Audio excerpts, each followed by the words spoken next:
This punctuation lesson is on the hash sign. So this symbol, as we can see in brackets, is usually called the hash sign. But in the States, it's commonly called the pound key or number sign. However, these days, you often see this more in the context of social media where it's called the hashtag. It's also used in computer programming and maths, but you'll be pleased to hear that we won't be going into details of that during this lesson, as it really doesn't have much to do with English language punctuation or writing. So this sign was commonly called the number sign.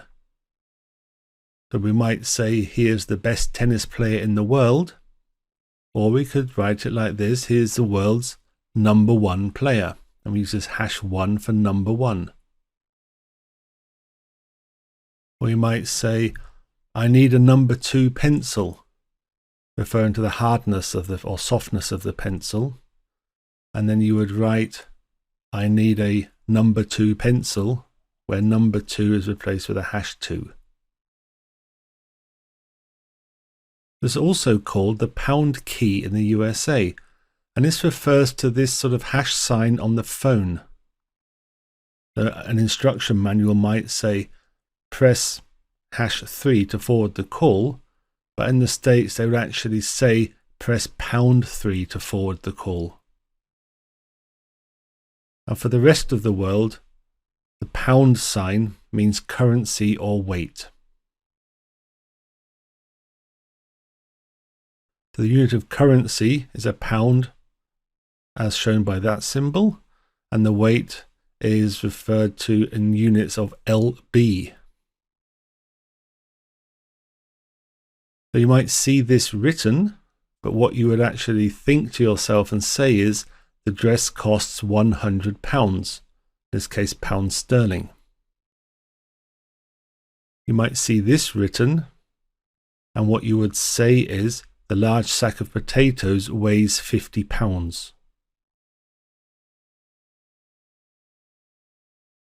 Nowadays, people tend to know the word hashtag in social media, where it has become extremely prevalent also in popular conversation. This began in 2007 when Twitter began to use hashtags to index keywords. And since then, almost every social media site does the same thing. The word hashtag has become so prevalent it was even added to the Oxford English Dictionary in 2014. So this is an example of using a hashtag. We can see that the word example and hashtag have got a hashtag in front of it. And when we would put something like this in social media, we could search for hashtag or search for example, and this type of post would come up. Or perhaps a more meaningful example, this English course is on Udemy. So this hashtag English course is on hashtag Udemy.